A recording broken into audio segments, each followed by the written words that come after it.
On a night when most of the region was holding its breath, Iran launched Operation True Promise 3, a massive and unprecedented retaliation that has sent shockwaves far beyond its borders.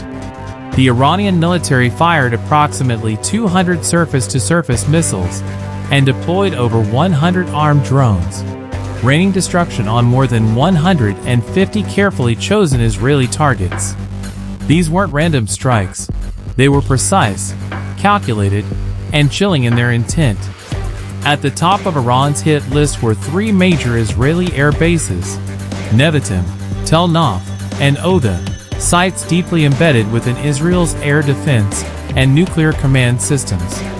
According to satellite footage and on-ground damage assessments, all three bases suffered structural damage, sparking fires and triggering emergency protocols. The very heart of Israel's military infrastructure was exposed, if only for a moment.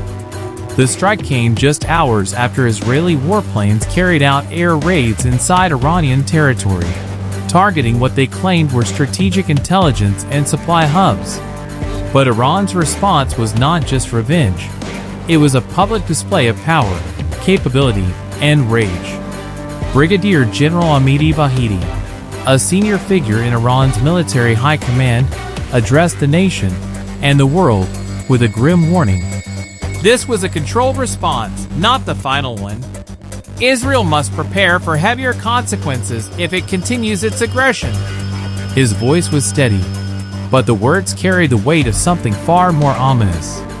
As the sun rose, Israeli rescue units scrambled to treat the wounded and recover bodies from the rubble. 3 people were confirmed dead, and over 75 injured. Hospitals near affected zones were overwhelmed. Airspace was closed. Panic spread across neighborhoods that had once felt shielded by Israel's formidable Iron Dome system, a system that, this time, was pushed to its limit. Behind the military confrontation lies a much deeper crisis. Intelligence agencies in the US, Russia, and Europe are on high alert. Analysts believe that the Fateh 110 missiles used in the attack, and the Shahid drones, now infamous from other regional conflicts, show that Iran's technological warfare capabilities are evolving at an alarming pace. These aren't weapons of a rogue faction. They are battlefield tools of a nation preparing for something far larger. In Tel Aviv, cabinet members held emergency sessions behind closed doors. In Tehran, military celebrations were broadcast live, as state TV declared the operation a victory for the axis of resistance. But for the millions of civilians caught in the middle, this is no victory. It is a descent into fear. GPS jamming, rolling blackouts, and the eerie silence of commercial flights avoiding the skies. This is the new reality in the region. As night falls again over the deserts and cities of the Middle East, a fragile calm holds, but barely. The air is thick with tension. Questions hang like smoke from burning compounds. Will Israel retaliate? Will Iran escalate further?